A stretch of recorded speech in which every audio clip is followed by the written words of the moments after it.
Well, good afternoon, everybody. My name is Tre Wentling, and I use the pronouns he, him, his.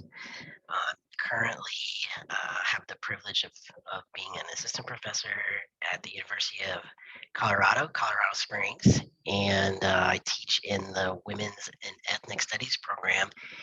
And I'm so excited to see everyone who's here today. It looks like we have quite a room, and perhaps more will join us in the next few minutes. And so before I really get going, I thought I could just share a little bit about what to expect from the session. And before I do that, I just want to make sure that everybody can hear me okay, that the volume is good, that you can see me okay. So I appreciate that, Rob. I've got a couple, Tracy. Thank you so much. I'm just actually using your names that are on your Zoom profile display names, which I think maybe some of you know you can change. I appreciate those of you who have added pronouns. So this is wonderful. And I see the chat is moving quite well. So we're here. Thanks again for choosing this session. What a title. And also what a potential amount of time that we might spend together. Perhaps you came because it was a promise of interaction. Perhaps it's because you might be able to learn about an assignment that I've created that I really like and adapt it for your own. Maybe it's for other reasons that I won't list out. But let's just talk about 90 minutes. It is quite a time commitment, and also I'm not sure that we might go that long. It's really about how we move through the activity and what kind of questions and what kind of engagement we ourselves can create. So if it does look like we're going to be more than an hour together, I suggest we take a collective stretch break, and we'll get to that point if in fact we are somewhere about an hour in and I see that we've got a little bit more to go. So hopefully that's a good thing too. And since everybody can hear me okay, and you're ready to go, participants have still joined this afternoon. This is wonderful. What I want to share is that this is an assignment that I created last spring. So it's like hot off the press, as I like to say with students. But I, developed it because, like perhaps most of you, you were teaching virtually, and here we are at a conference that's promoting such use, right? And so I wanted to create something where my synchronous student meeting would engage students, but would do and meet multiple goals, right? So again, students loved it. It was created in a time of COVID teaching, and I think it serves many goals. So without much more about why and the history of it, it's a pretty young assignment, so to say. I want to share my screen, and I want to also just maybe give a little update because I said as you join the session that you'll actually experience the assignment and try out online tools. So what I want to say as an update is that we won't necessarily experience it together. That seemed to be a little challenging to have happen, but being able to share the mechanics, outcomes, and an example of how is what you can expect, okay? One thing that I also want to note is that I'm not an expert in any one of these, but for this assignment, the way I developed it, I use Canvas, which is our learning system, and Microsoft Teams, especially the forms. So again, I'm not an expert in either, but my general knowledge of especially forms and Microsoft Teams in Microsoft Teams is how I've been able to develop this exercise, right? So again, this looks great. There's maybe about 37 of us here together, plus me and the other co-host, Holly. Thank you, by the way, Holly, for your help again. I want it to be interactive. So while I've got some slides and I've got my plan, which by the way, I don't have the prompter quite yet. No, I'm not really going to get one, but I am looking at my phone, which is why you see my eyes maybe moving this way. So I want it to be interactive. So please use the chat, but also if you'd like, raise your hand, kind of jump in to ask questions. That's totally a good thing throughout, but certainly we can ask questions at the end too. I want to also share that I've got a handout that I am going to share with everybody, and I will put that in the chat. I'll share the link. It's on Google Drive. And so on the handout, it has a couple of key points. It has the assignment details that, again, you can maybe adapt or just use in the way that makes most sense. And it also has the rubric that I use and my contact information for later on, just in case. So the handout should be the takeaway. Hopefully that allows you to enjoy and be fully present for this session together. So let's see, let me try to move and advance my slides. So what I'm thinking about for our time together is I'll tell a little bit more about the purpose of the assignment, the actual assignment itself. We'll talk about what the headline is, what the meme might be in the GIF or GIF, depending on your camp there. The how, like how it actually happens and works, and then does it work? Okay, so that's sort of the overview here of this session. And again, please let me know if at any point in time you can't hear me or you can't see my screen or something like this, or if you have any questions. So here we go. So the assignment, which I just, it's not very creative, but I call like making headlines, memes, and GIF. I'm adding GIF or GIF, right? The reason why this assignment is so appealing to me as an instructor, which I think will work for online synchronous learning, or even asynchronous, it would just depend and change a little bit, but in the classroom for sure, is because it certainly promotes active reading for the students, right? I think we want to know that students are reading the assignments, and we want to get a sense of how they're reading so we can encourage, a particular type of reading as they take notes, because we want this to allow students to present, main takeaways or main themes from the readings. Now, I generally assign 1 to 2, possibly 3 a week. And that means I'm asking students to not only actively read and take notes on each, but then to step back and say, okay, so what's going on across? And so, the assignment requires the reading, and it requires an engaged reading, so that way they can create a headline, meme, or a GIF. It's not just that the students are going to create a headline, meme, or GIF, but it's about a paragraph that they have to write. So the idea here is that you create this catchy thing that gets displayed, this catchy idea, but you have to also practice a writing. And I usually ask students to write about a paragraph. And that means they have to then persuade me or their classmates about their intentions of what their headline means or what they're seeing, right? So it does require a kind of writing practice. And of course, it's dynamic. I think it's creative and dynamic because the dynamic is the in-class engagement.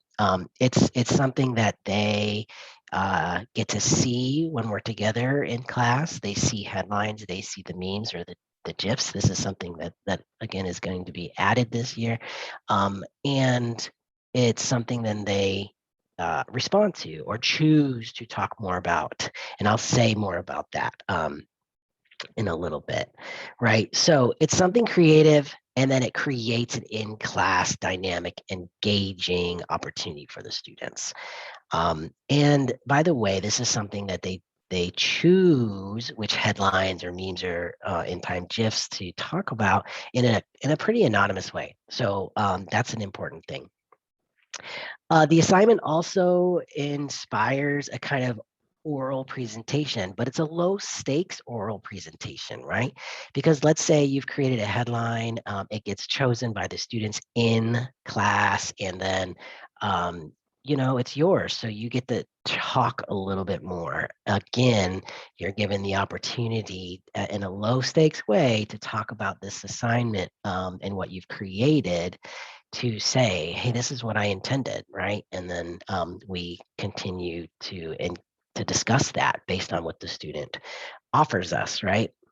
The assignment also gives us agency, the students' agency, in that the students are going to create headline memes and GIFs over the semester, right? So if, let's say, and this is just hypothetical, but there are 10 readings out of the 16 weeks. So 10 weeks out of 16 that students can submit to, then they get to choose what weeks to do this kind of creation.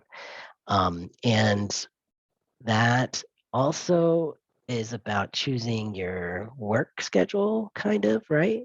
But it's also about choosing, do you create a headline?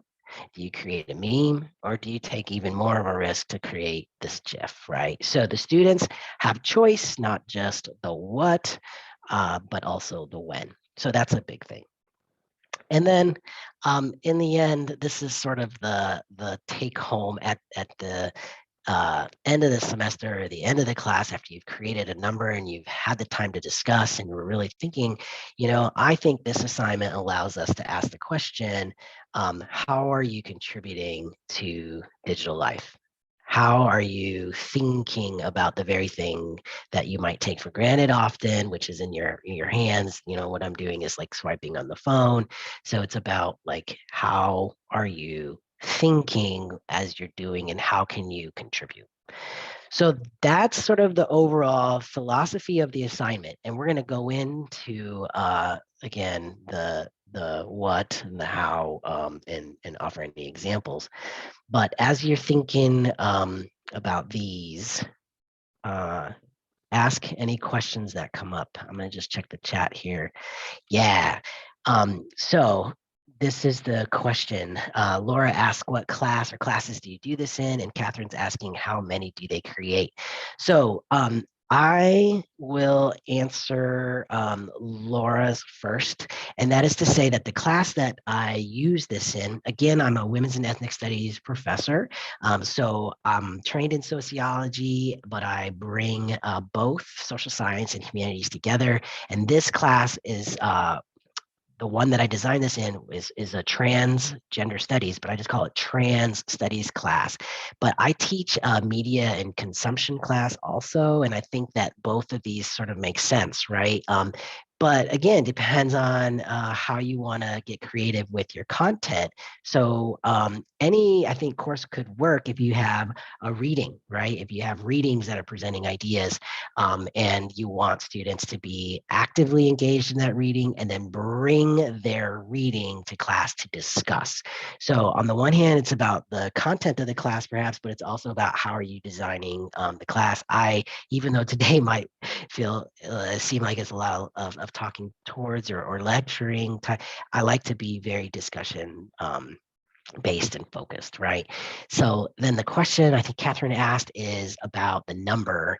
And actually, this spring, I do think I had about 10 weeks that were identified as choices, and I only had them submit 6 out of 10 possible weeks. So that really did give them some kind of room. And I always anticipate that there will be the students that start off and get them all done weeks in a row. And then there will be the students that are a little bit more apprehensive and interested in seeing first before they start. And then it sort of, kind of works itself out at the other end, with in between, there being maybe lesser students. But that was my experience last spring. Those are great questions so far. Any other questions like that that you might have that I can answer now before we move on to the next slide, which is the actual assignment and more detail on it?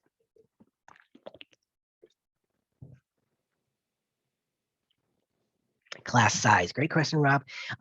So my classes are also kind of small, and this is important. I appreciate that question because this assignment, while it's creative, engaging, the students absolutely enjoyed it and wanted to have access to all of the memes at the end of the class, actually. It's a little labor intensive on us. So class size does matter unless you are able to tap into a different process that I am, because I'm going to show you the way it worked for me. But my class sizes are between 15 and 30.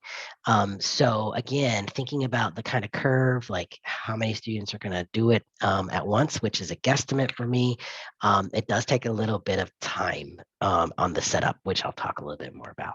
So let's get into the actual assignment. Let me share some details. And one of the things I want to do is share with you already the link to the handout that I gave. I hope you'll be able to access that now if you'd like. But again, I'm going to just expand on some of the details that the handout has. So this is actually what the assignment tells students, either on the syllabus or in my Canvas learning management system there. And I say to students, hey, this is a flexible assignment and it's inviting you to be creative. You get to develop a headline, a meme, or a GIF based on the assigned reading. And again, I usually have a couple different readings, so that's plural there. I'm asking the students and telling them, choose whichever creative format you want to represent your synopsis of the readings. Once you create the headline, meme, or GIF, then you write that one paragraph to expand on it.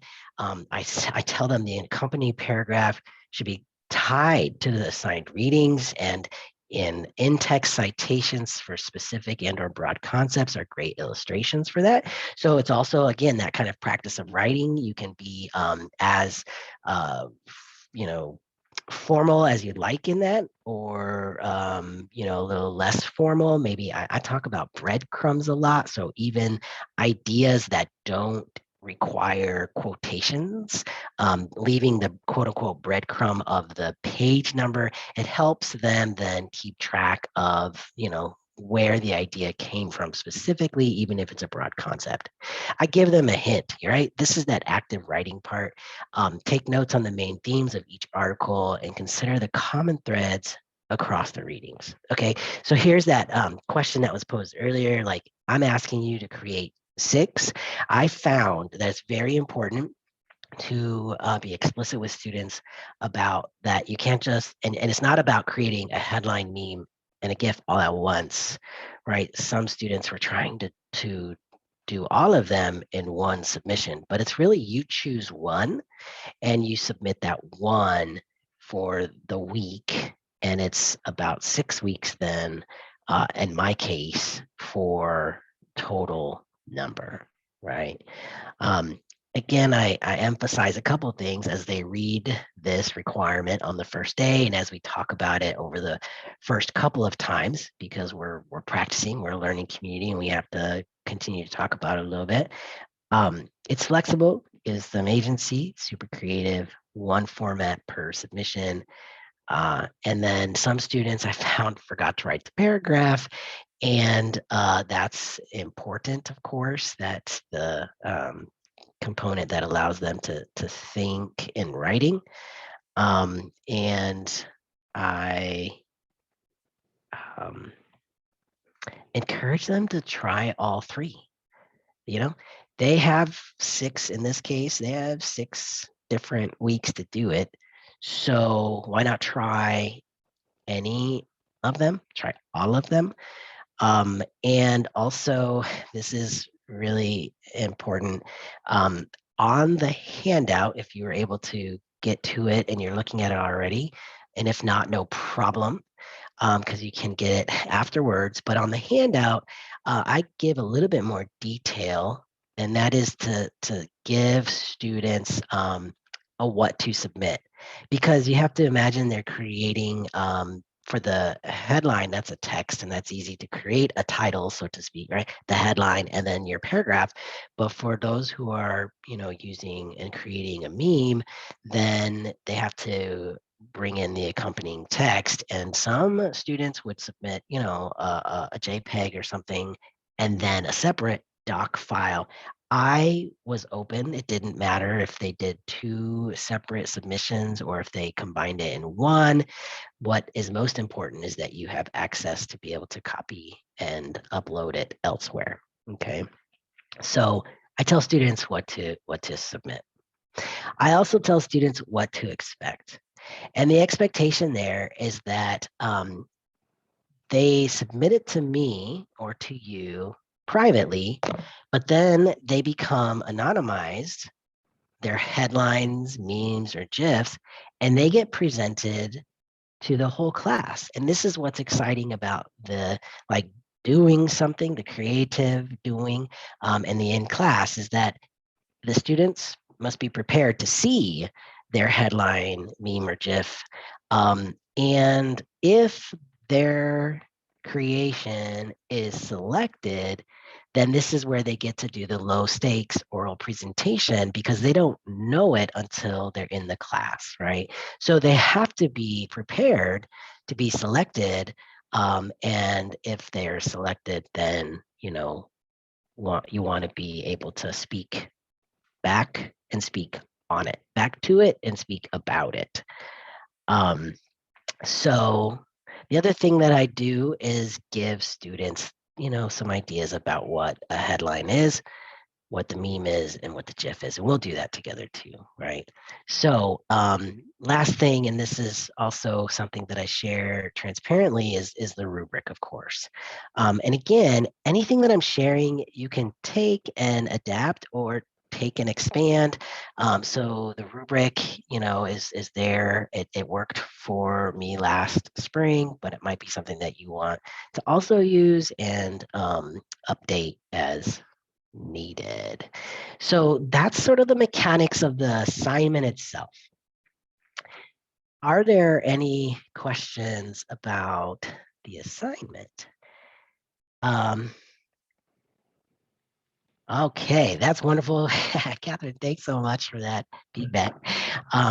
Yeah, so Joan, I see the question here, and I will answer that here in just a slide or two. So let's keep asking the questions. Thanks for doing that. Let me do the what. Okay. So like on the handout, you see that I'm giving the definitions of what I'm asking them to do.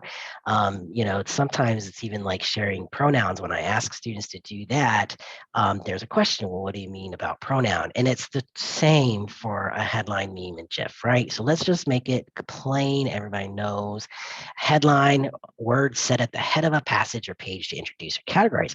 And I will share that in the beginning, more students were working with headlines. And as the learning community spent more time together, saw the process, then we had more students step out and be a little bit more risk-taking and start to develop memes. Well, what is a meme?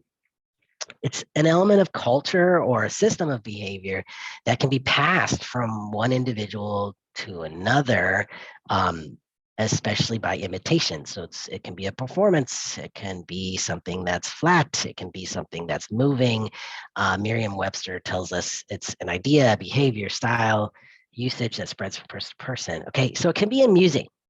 Maybe it's interesting, it's a genre of items, but really this is about how social media spreads it so quickly.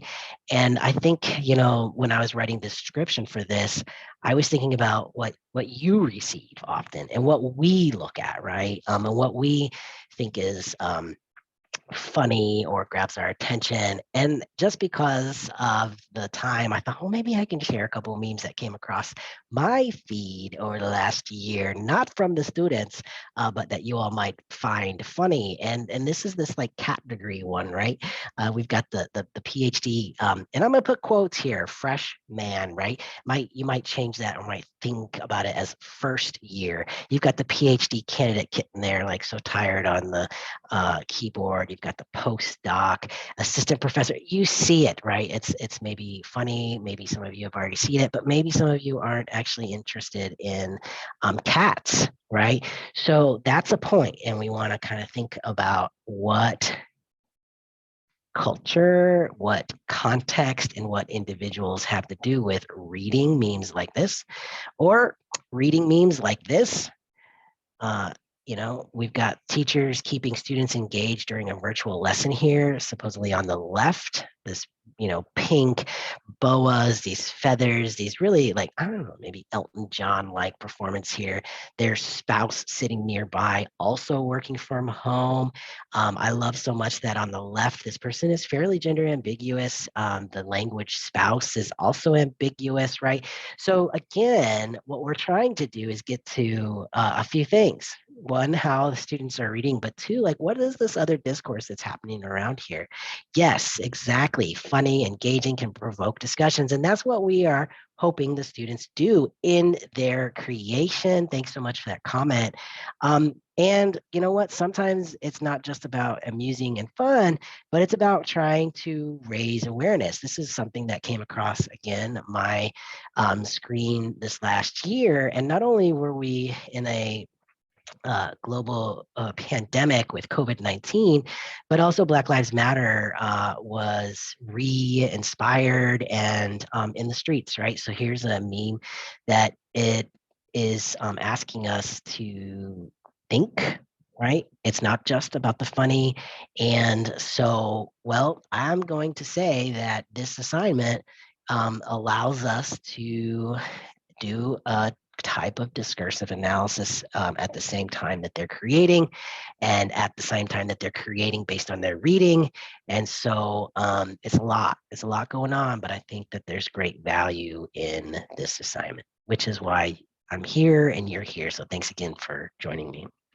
Last thing, the GIF. GIF, and I'm learning a lot here. Again, I'm no expert. I love to try new things. In this case, GIF is it's an acronym for Graphics Interchange Format, which is really just to say this is a particular kind of computer file format, and it compresses, pushes down, and it's storing visual digital information, and that's according to the Merriam-Webster. So this is a visual like a meme.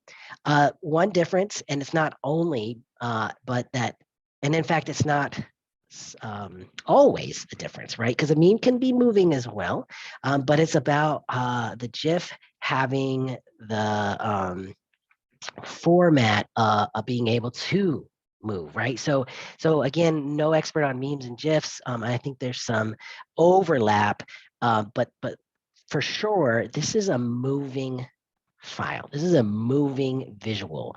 This has lots of color generally, and it's requiring some kind of movement. I keep saying that over and over, right? Sorry.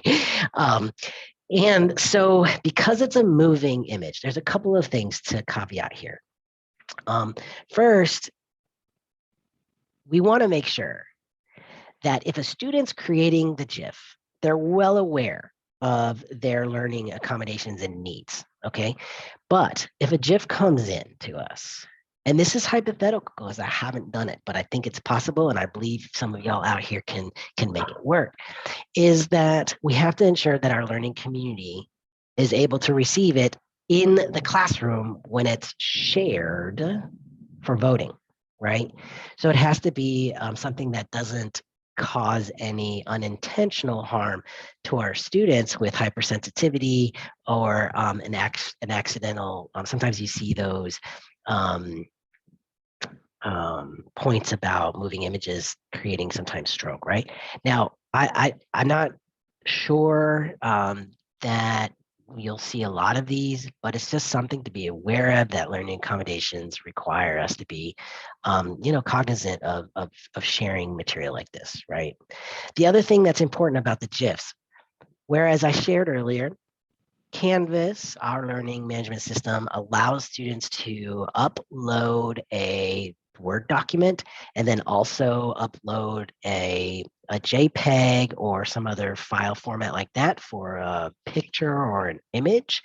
The GIFs would require students to have a space, like it's got to live somewhere, right?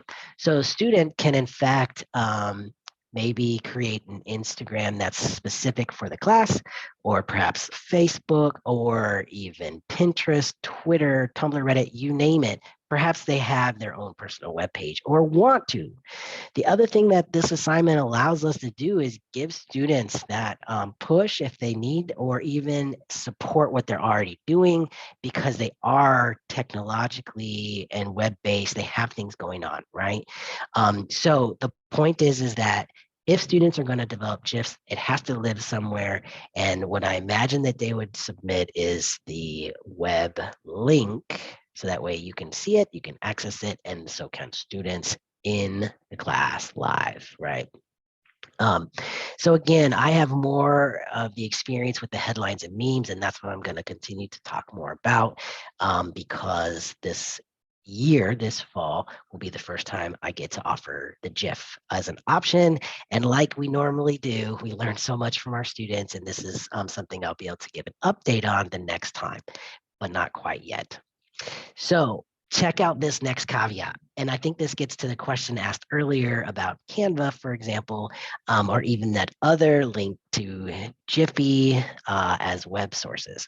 I actually don't show students how to create the meme, and I haven't done the GIF. I don't. What I love so much about the philosophy of a learning community for me is that this assignment allowed students to say, hey, actually, I use this web-based software over here. Some students actually went to Paint. So they're using the tools that they have to just try something. And that's an important thing. I'm not looking for a perfect meme or even like a great, Twitter headline or something. It's really about the process and really about what that reflects to the student in terms of what they learn from their readings, and then how it allows us to have a little creative in-class engagement, but next level, like what do these images, what do these words very specifically put together say without the student being able to expand on it, right? So yeah, it actually generates students peer support when they share, well, I use this, or this worked for me, or what about this, right? It allows them to share with each other some of their learning with this assignment. So let me also say that this Jiffy.com, which the link, or you can access this website from the handout that I made. It's free. There's a bunch of free GIFs that can be used, that if a student were to think that this actually represents the reading or the theme rather, or some major concepts from them, great.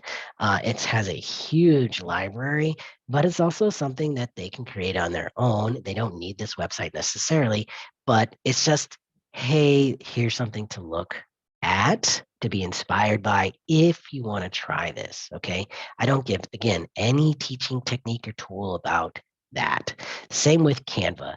Canva, another free online tool. The question was why? And in Canva, maybe some of you use this for other reasons, making a poster, making a flyer, whatever it might be. Canva is a great resource to do it. And it does have meme templates, right, that students can use, or again, use Canva to create. So that's like a new thing in terms of offering students these different links, but otherwise last spring I didn't, and they figured it out on their own, and they taught each other to do it, and that's so inspiring. I want to just make a note about what's available on Jiffy, what's available on Canva, what's out there, right?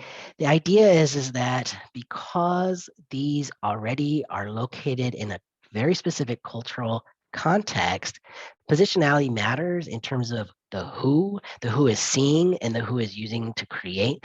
Some folks might find that Canva does not really reflect, who they are, or be good source for them. And that's okay. It doesn't require, but it's just about like recognizing what content has already been created. Again, big picture goal here. We are creators of content. Looks like there's a chat message that came in. Yes, Karen says, I love Canva, so easy to use, and I have the free educator account with more elements and templates. Wonderful, right? So there's support for Canva. Again, students may not want to use it, but it's there. So I'm sort of looking ahead, and it looks like I'm going to move in to the how. But before I get to the how, and the how is really like, okay, students create the headline, students create the meme, students are working with GIF. Then what? That's where I'm at, and I'm going to turn towards now what, but are there any questions right now? Also gives me a chance to get a little bit of water.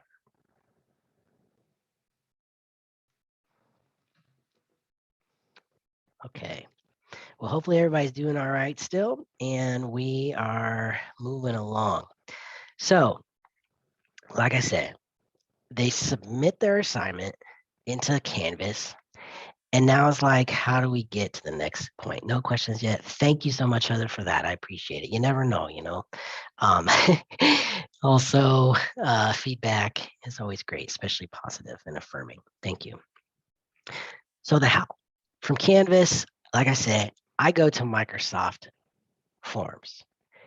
Now, I imagine that you might have other polling type software that you've been playing around with, or if not, this might be the opportunity to get that subscription. Maybe it's paid for to play around, because the goal here is that you take what the students have created and you display it to them in an anonymous way, so that way they can, in an anonymous way, speak back to it to identify those that we speak more about. So it's a really linked and connective process, okay? Again, I am not a expert on Microsoft Forms, but on as a general, like, you know, low use probably to create a quiz using Forms, which is the format. That's easy to do, and it can, you know, take just a couple of times to put it together, right? T-Vale says, have not tried yet. Does it work the same for all browsers?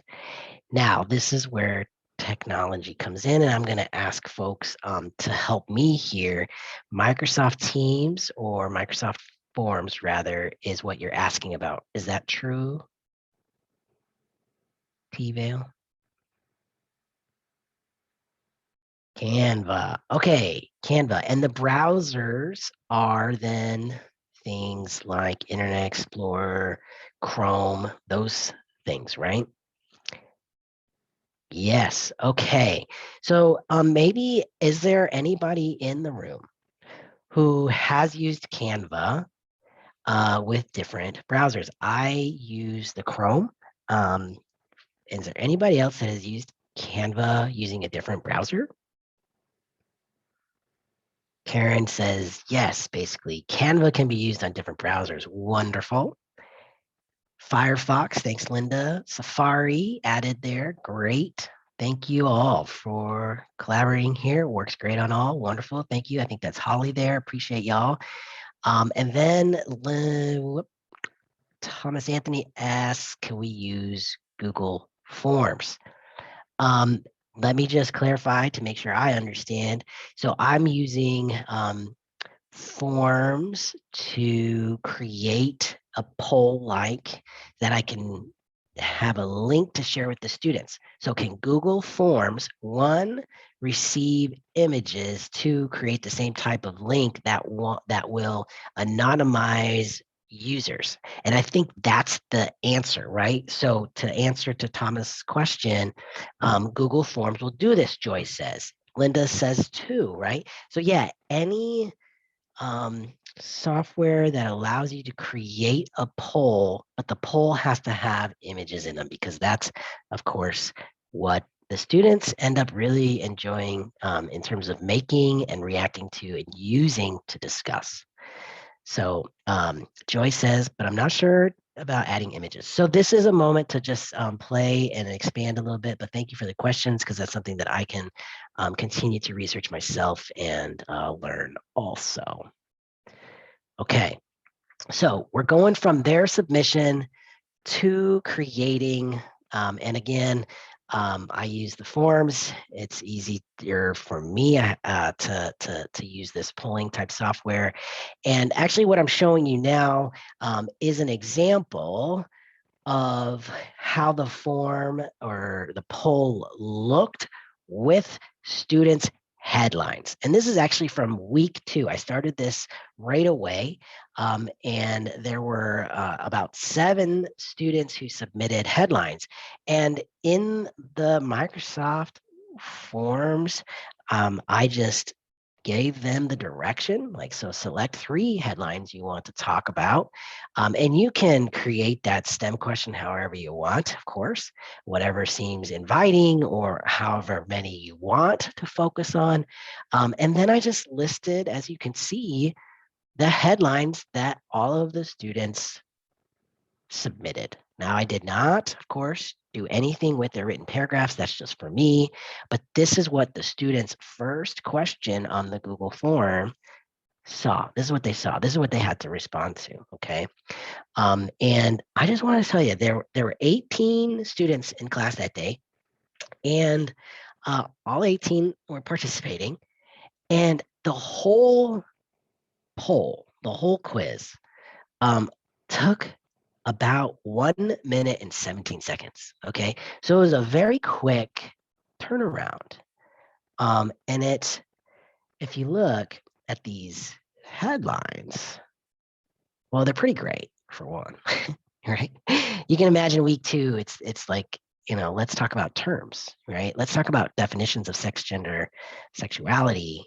And if you look, they kind of actually hang together, right? And that might be a little statistical language, but it makes sense that one way to get an understanding of how your students are reading are to see these headlines, right? Because that lets you know how they hang together. Looks like you can add an image or video in Google Forms. Y'all are amazing. Joy, thank you so much. This is lovely. This is what happens in our classrooms. It's no different at conference presentations like this. I am so grateful. So you can kind of see again that the headlines, sort of hang together. It gives you an idea of how they're reading. And I want to share with you the results are live. You can, as the students, select their headlines, and doing so anonymously, you can immediately look to see which headlines were more interesting. And those were the headlines then that we got to ask a student to speak on, and it expanded our conversation. And in this case, you can see that 2 of them received 11 out of 18 votes. The one size does not fit all. And then the dysphoria, disorder, symptom, or neither. And if you're actually looking at headlines right now in the newspaper, there is quite an attack on the doctors who are offering families affirming care, right? So this student, dysphoria, disorder, symptom, or neither, that headline is in the paper essentially right now already, right? The one size does not fit all. Google search gender, so clever, and they all sort of relate and help us have that conversation. Are there any questions about headlines, creating the form, and then seeing this as a sort of bar chart helps students see any concerns so far? Ahead of me, I've got memes, of course, and we're moving right along. We've been together for almost 45 minutes, but I just want to check in here. Does the form create the graph for you? Wonderful question, Lene. Absolutely, it does. It's so amazing. And again, I can't speak to the others, but we've got a great group here that can perhaps who work with Google Forms. So yeah, it is so cool, and it's like live, right? The students are doing this, and then once the form closes, you've got you've got this chart, and it's nice. So Joy is saying you could also show the anonymous images and do the poll in Zoom. Wonderful, Joy. So there's another web-based platform to create a kind of poll and use the images. So this is great. Thanks so much. I love this so much. Yeah, so I just had my alarm go off. It says 10-minute stretch break, but I actually think we're gonna be able to move through the next couple of slides and be done maybe within an hour. So how about memes? Same thing. So here's the question on the form. One image per question. And this wasn't a comparison. It used a star rating, if you will.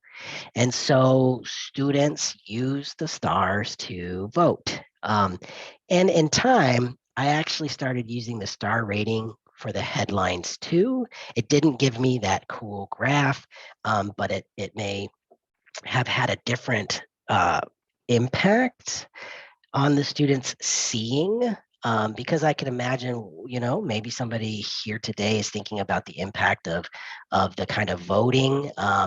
Some students don't actually want theirs to get chosen, but in the end, it would be real nice for students to have a shared oral presentation task. You can do that however you want. In fact, it doesn't have to be an in-class vote. It can be everybody share, but it can be in small groups. But the way I did it was definitely a vote. And so using the star rating made better sense to me. And there were 3 other memes on this particular week. So imagine this, we had 7 headlines and 4 memes for week 2. That's 11 students participating. And this is what the responses look like. So instead of that bar chart, you've got these ratings and still fairly high. In fact, the 4th meme out of 8, the range of 0 to 5 had like a 3.67. So it went from 3.67 to 4. These were the top 3. The more details link here that's highlighted, it actually, it shows, I never used it. It's kind of irrelevant for me, but it shows the disaggregated value for each respondent, right? But again, I never really used that. I use these responses, like access to this response, just to be able to identify which student, right? To say, hey, these were the memes here selected. Is the creator in the room? Okay, because sometimes, of course, students will do the assignment, but for whatever reason, what if they're not in class on that very next time? So that's a real thing. Didn't happen often, but it can. So if students are present, they get to share the what. Like, what did they intend to convey here? And this is where the assignment really can deepen regarding the overall goals. One thing I want to point out is that on the left, this 3.72, this particular meme, you can see that a student used a meme, found the meme, downloaded the meme, and then laid over, the white text boxes, 2 of them, and then added text. And so again, this here is open to them creating the same thing on the right, the meme that received the 4.0. You can see that this was a downloaded meme and the student created text boxes, created the boxes and then put text in them to make the meme specific to the assignment. So it looks like we have a chat here. So Joy asks, yeah, what happens if the student does not want to talk about their headline or meme if chosen? How do you handle that? Wow, really great question. And I'd never had that happen because part of the assignment is that it can be expected to talk on it.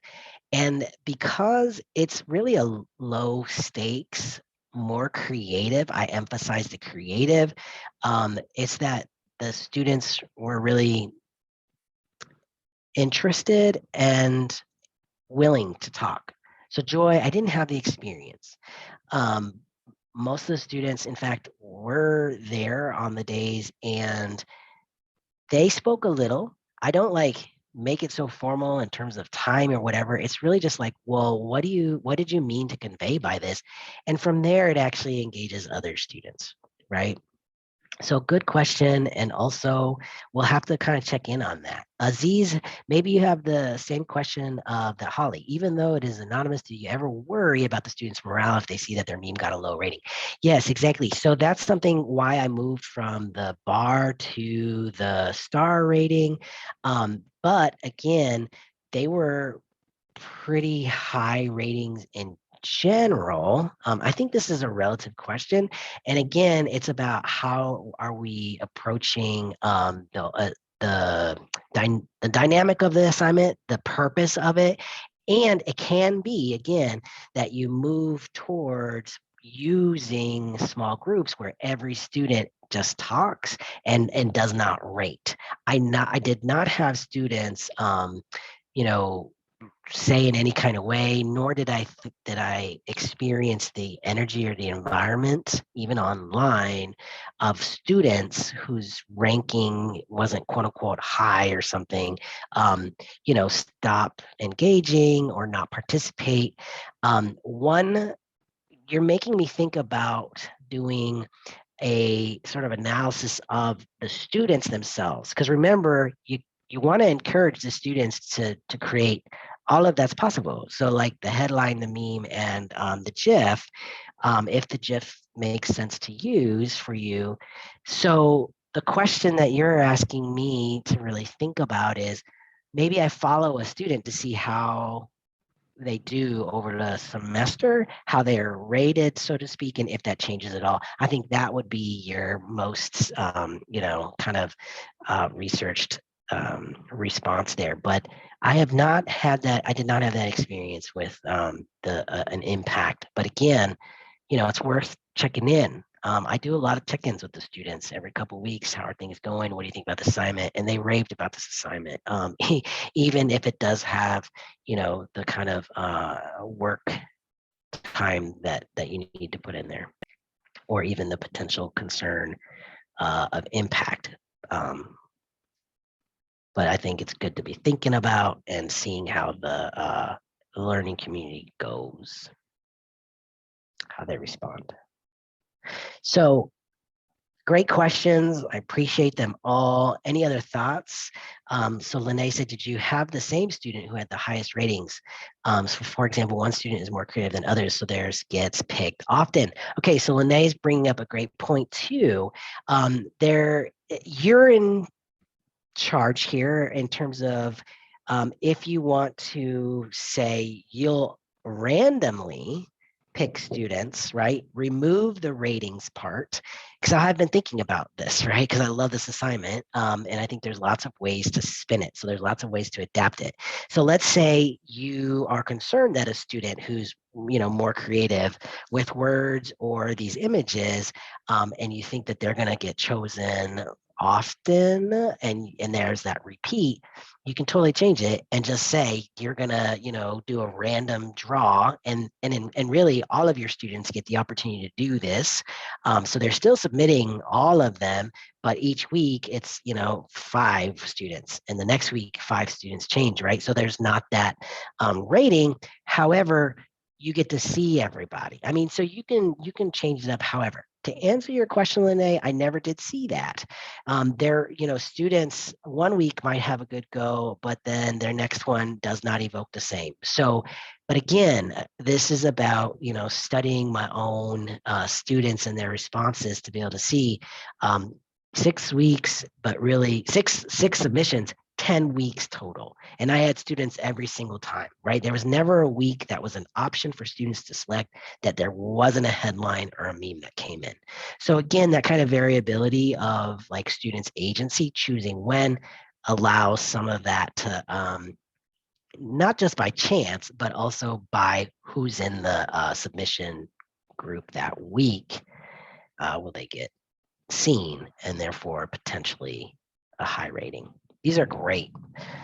Y'all are real active. Perfect. Thank you. And to Joy. Yes. What about the accessibility aspect of all those tech tools? Do you have any findings / ideas here?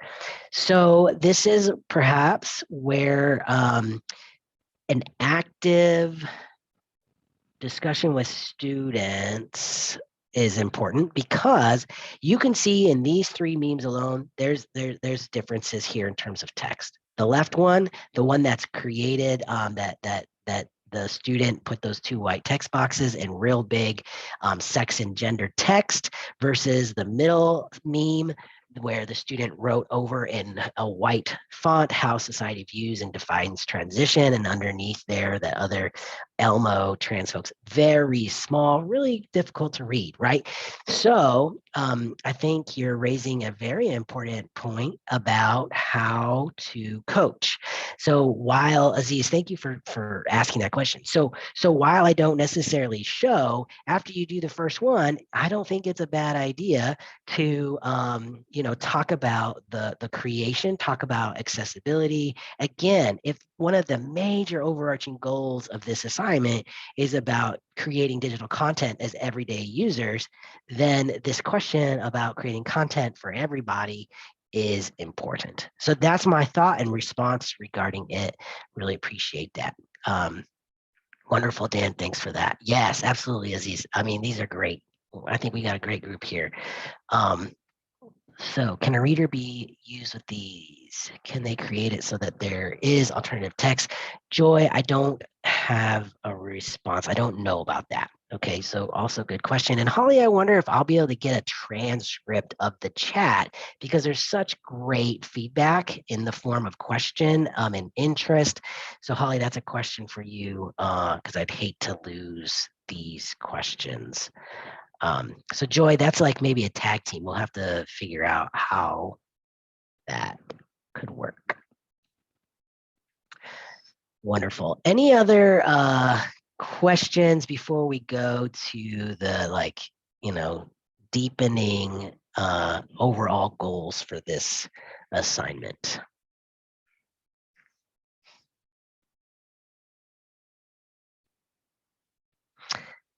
So if not, I imagine that we'll have more come in. I like this assignment. I think we can adapt it in different ways. Very motivating. Awesome, Aziz. Thank you so much. Yes, I actually, it's like the idea here. It went really well. I'm going to do it again. I want y'all to try it, and I want y'all to adapt it in the way that, you're good at. You take the risk on, and you and your students continue to refine it. I think it's really, it works. So maybe Canva has a way to do this. Yes, a good point. Joy, if they use Word, they can tag the images and turn it into a PDF. Wonderful. Yeah, amazing learning crew right here. So again, we're asking students to read articles, come up with themes, some concepts that go across, and to create headline, a meme, or a GIF. And we're asking them to write a paragraph. The paragraph is for you and the student. These headlines, memes, GIFs are for the whole class in a variety of ways. How do they hang together? You can see something. But if you look at these memes, there's something else happening, right? So I actually am going to say that these, especially images and even Google search, like that headline, if you can remember back, Google search, right? These are loaded. They're so culturally loaded with the discourse and discourses, perhaps, that if we look at these 3 memes, we want to think about what they're saying, how they're being received, and even as the author, the creator of the headline or the GIF, you had intentions of using them. So like race is at work here, gender is at work, cartoon is at work, ideas of economy are at work, all sorts of economy, visual, financial, performative. So economies are at work. And my thing is that this assignment has so much potential to meet a lot of goals. Okay. So again, discourse analysis is certainly a part of it. Why is it that a student were to choose a very popular meme that they laughed at, that you laughed at, or that you were paused, or in fact, maybe back to that morale, it had a different type of impact, right? Because we can't ever control a space. We can't promise that we're going to make it a safe space, but we can actually work towards having representation that helps us understand reading that we're creating as a part of our critical thinking and as a part of, again, being members of, virtual worlds, online spaces, social medias, right? So we think about position, we think about culture, and we think about context as the images of the meme or the headlines themselves get created and get used. And that's my alarm. We've been together for about 60 minutes. Awesome. So it's what we want to frame our conversation with, and also help students, our learning community, have once we step back from how it was inspired by the reading content. And in fact, to the point of like consistent and developing over time, I think you see over the course I did some change. Now, let's not be, I'm an Aquarius, and I don't know if that matters to anybody, but somehow, sometimes they say, we're a little dreamy. So it's not that students are just taking our one class, they have other things going on. So you'll find that, it's not like this, like starting position one to starting to the very end where there's this refined, work of art or something. However, there is change. There is more thought. There is something to creating and using it in the classroom to share what has been created based on the reading. And we're all talking, right? I mean, the idea is you can get small groups to talk about them. It doesn't have to be a whole, learning community, one person at a time speaking for everybody. So there's a lot of ways to practice that kind of low stakes discussion. But, like what's going on representationally, and how do the students contribute to that? So I think the idea of becoming, and expanding or, stretching as a digital citizen, and contributing, to headlines, memes, and GIFs, as they do anyways, even if you're receiving them. I think this assignment reminds us that we're all creating, right? We're all creating. So, Dan says, at Joy, I think H5P has ways to add alternative text in many of their content. Yeah, Karen's adding, you can download a PNG or JPEG from Canva and tag it. Wonderful. Y'all are really doing the thing that I love to see. I appreciate you. That lets me, reminds me that we're never doing things alone. But that, let's stop my screen share here. And that's my presentation. That's what I have written out to share. So again, it wasn't actually experiencing the assignment and playing with the tools. There was more of the backdrop, more of the mechanics, more of the how, what my experience was. But with that, I'd like to just kind of open it up for any other questions or comments, thoughts. Would you be willing to share presentation slides? Heather asked, yeah, that's no problem. I can put those in the Google share drive that I put the handout in, which this is the link for that handout for anybody that came a little bit late, or it's all the way up in the chat. And so check back to that Google Drive and I'll share my slides. Joy, thanks so much for that link of accessibility. Looks like Amherst has a tool sheet to help make Canva more accessible. Anybody else?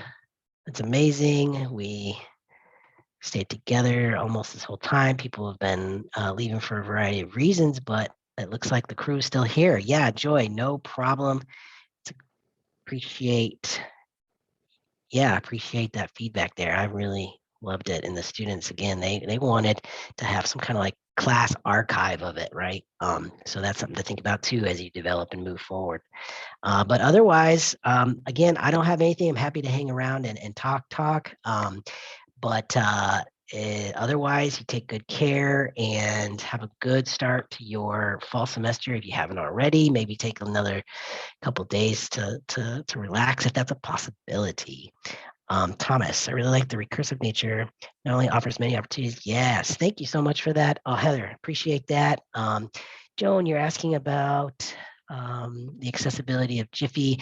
Good question. Again, this is something that I'm kind of putting out there as a possibility, but I haven't used it, so I'm not promising that it's a good tool. Students themselves, they're out there finding, and then they come and they share. They share with each other. So it's a matter of like, does it work for us? Does it work for you? Are you as a student willing to try it out with these things in mind? So we're kind of giving them some infrastructure, but it's like self-generating, self-learning. And it is true, like said earlier, the idea that you're practicing and maybe you can say, at the end of the semester, hey, I created 6 different means, like literally on my own, maybe 5, right? And maybe you decide you're going to have them submit 7 or something. I don't know, whatever your number is. Maybe it's like 3. But I don't have the answer. It's a matter of just testing it out and seeing. So I can't promise that. Yeah. So thank you so much, everybody, for your contributions, for shaping the way that the session went, for helping one another, me especially, and all of us step out and try something new. Yeah, no problem, everybody. You take good care. Enjoy the rest of your COLTT 2021. Joy, thank you for the Miro board idea. I will check that out. I will check that out. Yeah, no problem, Dan. Happy to, and it's free, Joy. That's always wonderful. Happy to share, and I'm grateful it's being recorded. And also, I have my email on the handout if anybody's interested in connecting after, if you have other questions. Holly, appreciate that. Talk in Slack. Post session convo. Post. Okay, no problem. I was doing that thing. Holly, would I be able to access the chat transcript, Yeah, for sure. I can get that to you. I have it saved, so I can get that to you over Wonderful. email. Yeah, there's a lot happening. So great. Awesome. Oh, I can save it even. See? Oh, perfect. Yeah, but I'll look for it from you. That's easier, I think, especially if you've already got it. So, yeah, I guess I think that's it. I mean, people are still kind of hanging around, but that's all I have. So I appreciate everybody. Take good care. Yes, thank you.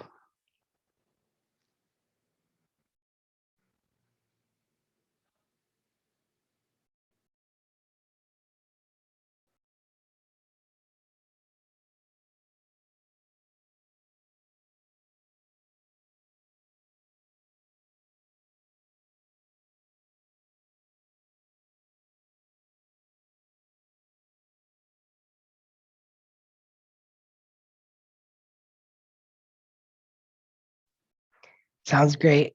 Thank you, Holly.